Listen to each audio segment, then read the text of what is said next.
All right, everyone. It's not exactly been a slow news week in the world of Bristol City, has it?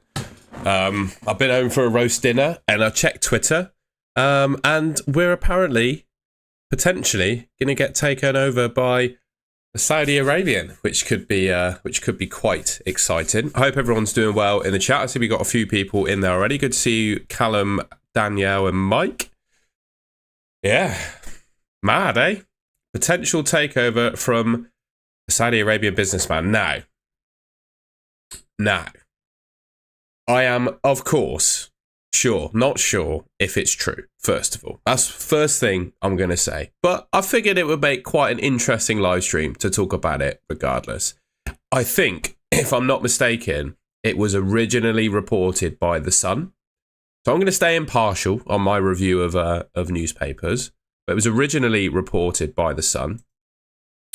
I've got a tweet here from the Robin Zone, which quoted something from Reluctant Nico, who is, I think, another journalist who I can't say I have too much to do or know much about Reluctant Nico.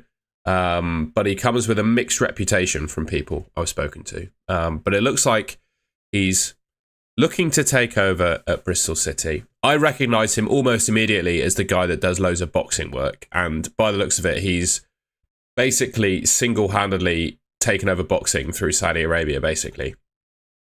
He's worth $2.8 billion, apparently. Now, I think it looks like he looks like he's a member of the Saudi royal court. So even though his net worth is $2.8 billion, if you're affiliated with the Saudi royal court, I think that must mean you have the ability to maybe draw down upon some funds belonging to the Saudi royals, which people say that Elon Musk is like the richest man on the planet, and he probably is from his business perspective, but like the Saudi royals just have unfathomable wealth, right? Almost like unlimited money as far as I'm concerned. So, yeah. But obviously it's reported by that newspaper, and we're not 100% sure on the legitimacy of the journalist either. So, not getting too carried away with it. But yeah, what's your guys' initial reaction to this in the chat? It's obviously done the rounds today. I'm just going to caveat. I'm not sure how true it is. Right, let's see what people are saying in the chat. Hungry Dosser, source, yeah, false rumor. Don't look interesting, Tom. Has someone confirmed that it is false? Dom doesn't believe it. Andrew is skeptical. I think we got a lot of skeptical people in here. Good evening, Mark. Shay hopes he was interested in Millwall as well. Funny enough, I've got some stuff to show you about that. Rumoured to be taking over Southampton and Millwall. Yeah, that's what I've seen as well. Lansdowne definitely says the club is for sale, I'm pretty sure. But I think it's to the right buyer. And that's one thing I actually wanted to mention, to be fair. You know, if Bristol City were to be sold, first of all, I think the net worth, Steve Lansdowne's net worth, is actually more than this guy's, because when you do the dollars to pound conversion, I think that's probably about 2.2, 2.3. I think Steve Lansdowne is worth a little bit more than that. What else was I going to say? But also, I don't know much about this guy. I've done a little bit of research on it today, but you know, he seems really prominent in the world of boxing. And I think, well, we'll go on to my Chat GPT. I asked ChatGPT to tell me about him because his Wikipedia page was a little bit blank. So essentially, it looks like he is part of the Saudi royal court. So he's in cahoots with the Saudi royal family. So he's the former owner of Egypt's Pyramids FC. He bought Almeria in Spain in 2019, and as people said, he has been exploring the acquisition of some UK clubs: Millwall, Southampton, and Bristol City. Yeah, I mean, he's a big boxing promoter, right? He's a key figure behind Saudi Arabia hosting the major boxing fights. I have a little theory about particularly Saudi Arabia's strategy with regards to sport. I think they want almost a global monopoly on all sports, because I think they have realised that, you know, it's pretty fair to say that I think a lot of the Saudi state's wealth comes from oil. And I think oil is an asset that will become less and less valuable in like future sort of centuries. But I don't see sport as something that will ever go away. And I think the Saudis, and particularly most of Middle East, are looking to pivot from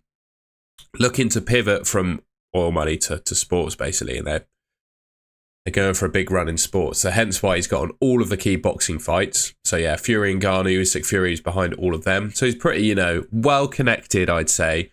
And to get those fights together, you've got to have some sort of business acumen, I would say. So yeah, net worth of 2.8 billion, was named the most influential Arab sports personality. Obviously ranked as a top figure it'll rank the top figure in boxing and MMA. Interesting. Gives big bonuses. I asked it to tell me about the stream.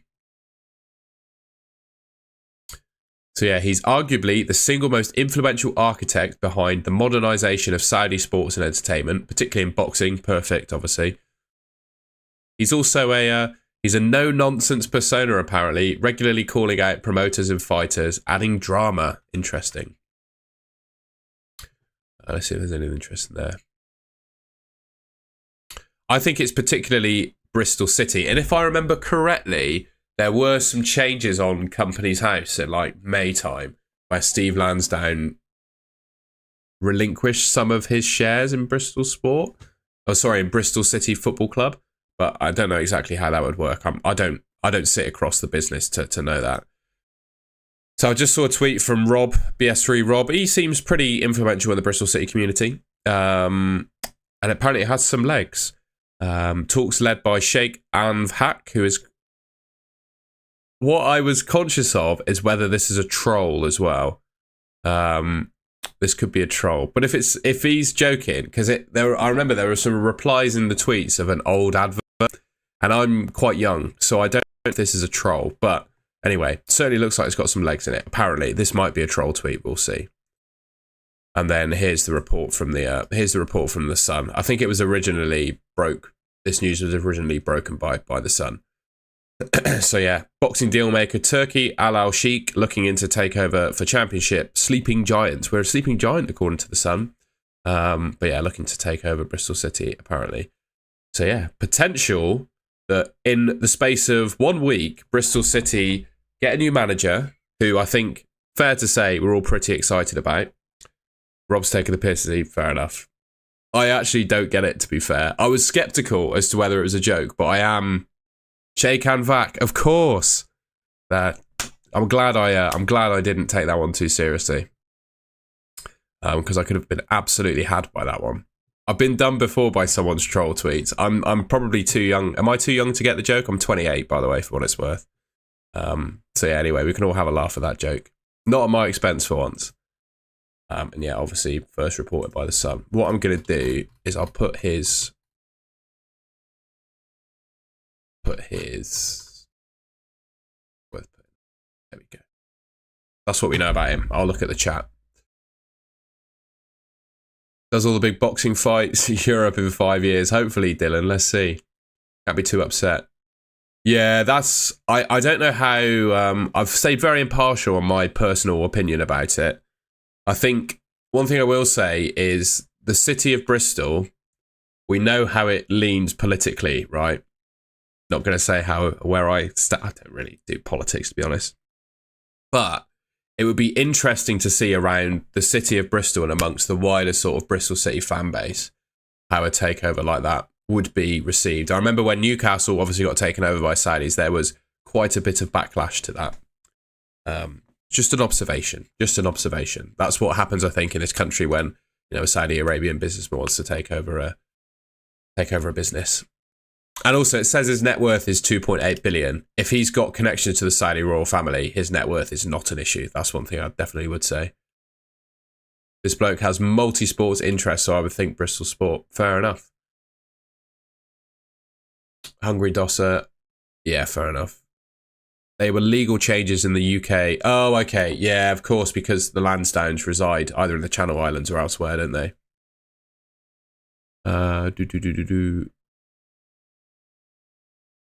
Yeah, Spencer, that's what I said on Twitter as well. Yes, a potential takeover could be exciting. And I think you can genuinely have fair... And I think Steve and John would take it on the chin as well. I think you could genuinely have criticisms about what Steve and John have done for the club. Have done to the club, right? There are things that they've gotten wrong. But I think on the whole, trust me, with football club ownership, it's a little bit of better the devil you know with the Lansdowns. And I agree. I think I read a report where over the last 4 or 5 years, can't remember exactly how long it was, but they've lost £250 million. I don't know if it was Bristol Sport overall or Bristol City. I don't think Bristol City have are a 250 million business where they could lose all that money, but they have chucked a lot of money at it. And when you look at how other football clubs have gone, I think Reading, Sheffield Wednesday going in that direction, they have not been run as well and have gone downhill. So whilst we might not have hit the Premier League yet, which is partly down to, I'd say, owners possibly not spending that much on transfers, and if we did, maybe we could have got there, but also it could have gone a whole lot worse. So that's one thing I would say about our current ownership. That's really all I had to say on it. I know I've been live for only 11 minutes, but it's a breaking story. There's not a whole lot of wheels behind it. We don't know if it's true. So yeah, I wasn't going to spend War and Peace talking about it, but I'm here in the chat. We've currently got 54 people watching. So if anyone wants to ask questions, mention anything in the chat, I can take a look at the chat for a little while. In fact, how about we do this? Can I work some magic here? Oh, and here's the page and the sun that it was in as well. See if I can move this window. What's the chat saying? I think John looks a little frightened.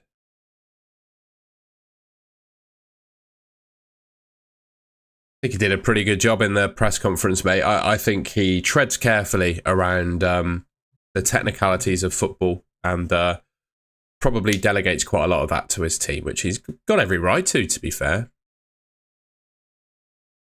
Stevens put his full faith in people that were not fit for purpose. Interesting. One thing I would say as well, when we're talking about ownership, obviously it affects the board of the club as well. Someone that's had a lot of stick recently is Brian Tinian. And some of it is valid, right? I would say his behaviour on social media and, I don't know, what do you call it? Optics around him and his role have not been great. But I've got to say, quite a lot of his recruitment decisions, quite a lot of his work with the youth squad, and let's be fair, if he's had a major role in the recruitment of our managers, we've had Nigel Pearson, Liam Manning, and now Gerhard Struber. Yes, you could say there are things he's not got right, but footballing-wise, he's not done too bad. And when you say some of the signings he's made have not worked out, tell me a football club that gets a 100% hit rate on all of their signings. It's not possible. It's not possible. So I'd defend Brian Tinian a little bit there. Some people absolutely stick it to him on X, but I feel like I have a bit of a balanced view on it. And the only other thing is, I'm not an expert on like financial fair play or anything, but just having an absolutely abominably rich owner come into your club doesn't necessarily mean you can spend that money. And I think even we are limited in some ways by FFP, aren't we? So, even if we get a guy with like bottomless pockets, it'd still definitely not spend the money, if that makes sense. That's something I would certainly I'd look at as well. I think we'll probably leave it there if that's all right. I know we've only been live for like 15 minutes, but I don't want to drag it out. I hope this has some rewatch value for people that are watching it back as a video. A 100% hit rate on all signings. Brighton, Palace, Brentford, all 100% hit signings at the right time. I know. I reckon everyone could pick out a Brentford, Palace and Brighton player that haven't worked out. Yeah. Lamptey, he was pretty good, but he didn't quite work out. Palace, we got a Palace player that didn't quite work out. Who's the understudy to Mateta? He wasn't amazing. Brentford player that hasn't worked out. I'm sure there are some, mate. I get it, but it's just not possible to have a 100% hit rate. I'm not. Those clubs are absolutely fantastic, but yeah. Anyway, just giving them a little bit of props. How long till this takeover is potential? I have no idea, mate. It's broken that we've got this Saudi Arabian. I'm going to actually mention his name. Turki Alalshikh. There you go. Turki Alalshikh. he is the one that could potentially take over, and the news broke that he's interested. That's literally all that's been said today, so we don't know. I mean, the process of taking over from a club, taking over a football club, who knows, right? Who knows? So yeah, there you go. There's players in Nketiah. Yeah, exactly. Players from Palace haven't worked out. Right, I'm going to leave it there if that's all right, before I start angering everyone in the fan base about my opinions. I think that's everything to cover, really. That there's, like I said, first of all, we don't know if it's 100% true. Second of all, it's literally just broken today. And third, there's not really been much progress made other than him probably saying he's interested in taking over the club. And, you know, given we've had a new manager, a new signing, potentially might have another new signing. In fact, we do. I'm gonna pull this up just a second. I've got a little surprise for you all as well. We have, and I don't know if there's any legs to it. Again, I'm skeptical as to whether there's any legs to it.